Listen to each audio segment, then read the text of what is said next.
Never mind the hair. I haven't showered in a while and I decided to put hairspray in. And yeah. This video, I guess, is to help people scream, I guess. I never really like to call it screaming. Most screamo bands, they call it screaming, even though most of the time they're doing inhales. I mean, there's nothing wrong if you want to be an inhale vocalist, but a lot of people in like metal community, they'll be like, oh, the inhale screams are fucking cheating. Don't do that. And if you're wondering why I'm in my closet, it's like, have you ever gone to a vocal booth, vocal room, whatever, and it's small as hell? I got a small as hell closet. Like, I can probably stretch out my arms, touch one end, almost touch the other, man. That's how short it is. And then, this is as much space as I have from my clothes to the wall. So, you don't get a lot of reverb in here. And I want to do this with as little reverb as possible. Even though this closet, the wall touches right into the living room. So, I mean, my screams could travel to the living room, but I highly doubt that is what will happen. But in case it does, I'll put this giant pink bunny up here. Fucking Christ, I don't know where to fucking put it. Just put it up there because I'm lazy. But anyways, let's just get through with this. First things first, learn how to scream. There are plenty of screaming tutorials, but I just don't want to go through the whole gist of it. Man, I cannot remember the channel's name of the dude that I watched years ago when I learned how to scream. Basically, if you want to learn how to scream the way that I learned, is do a sigh like a like you're pissed off at somebody, like okay, I'll do it, mom, or I don't like doing the laundry. Not like a oh man, nothing like that. But you don't want to force it out like not that. You don't want that sound. Okay, you just want that sound. You want to take that and then work on your breathing, like, but you don't want to, you want to do sort of like this. Hold on. Just hold your chest like this, and if you feel your chest move from breathing, like on your hand and your arm, then you're breathing wrong. So, hold on.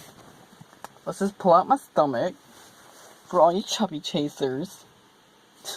But yeah, then breathe in. Hold. And then you breathe out. The whole thing is, basically any kind of exercise, it improves your muscles, which, that breathing technique uses a muscle called the diaphragm. How the diaphragm works is basically it's like this flat piece of muscle. It's,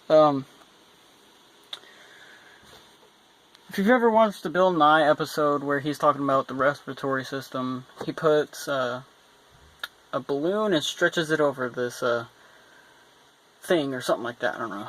Then he has a large flat piece of balloon, then he pulls it down with a pinch of his finger, and that actually inflates the balloon a little bit, and then whenever he releases it or whatever, the air releases, you know? So that's basically what happens with your diaphragm. If you breathe from your diaphragm, that's what happens. And the good thing about the diaphragm is that it pulls the lungs downwards and into all your guts, like your spleen, your liver, your pancreas, your intestinal tract, all that. All that is just mush, guts, or whatever the fuck they're made out of. Just a bunch of cells that are not rigid. On like your bones, like your ribs and your collar, your shoulders. All those bones are affiliated also in your spinal cord, are all affiliated when you breathe from your lungs only, and you breathe in upwards from your chest. Like, so you don't get that much room, but from breathing from your diaphragm, yeah. And just breathing exercises at least every day, or at least twice a day, 5 times a day. Who the fuck cares? Just practice. And another thing is, do your consonants, like every consonant, and that'll improve being able to use your diaphragm. It's called, I think it was called pulsing or pulsating, whatever the fuck it's called.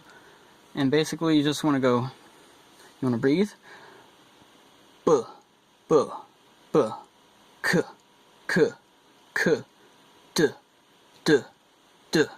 And the thing is, it pulses your diaphragm, so duh, duh.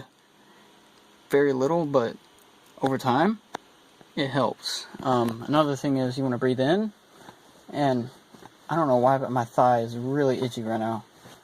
I don't know what the hell happened. Anyways, another one is you breathe in, and then you breathe out, but you want to have your lips together, so horse noise. That helps your diaphragm too. I don't know how all these breathing techniques help, but it helps. Yeah. And now with doing screams, sort of like Asking Alexandria, all of them fry screams, you want to have your mouth in a sort of position, like a not an but See how if it's more vertical then you know, you get more of an but then if it's horizontal which we'll get into that, the will get you more of a suicide silent sound, so like yeah, sort of like that. But the will get you more of a sort of like that. But the thing, you want to be able to scream really hard or breathe really hard from your diaphragm, but you're gonna feel it in your head. That's the really dumb part. Now with gutturals and low screams, sort of like that, you want to be able to make butthole lips, you know, like. And also learn tongue manipulation. That helps a lot. Phil Bozeman always talks about it. And it's basically going like this. Just use your tongue to manipulate the sound of your scream. So, pushing it towards the tip of your teeth, or the back of your teeth, like, will get you more of a. That's one of my favorite screams to do. And then he also says to push it towards the back of your mouth. Or the roof of your mouth, and it's sort of like, who cares? But yeah, that's basically my scream / guttural tutorial. Or I could, hold on, I'm gonna try something. That could have helped me in so many times you don't even know.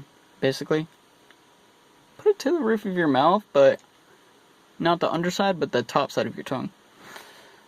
Yeah, practice, learn lyrics of songs, and then soon you'll be a vocalist like none other. It's your boy Sky. Peace.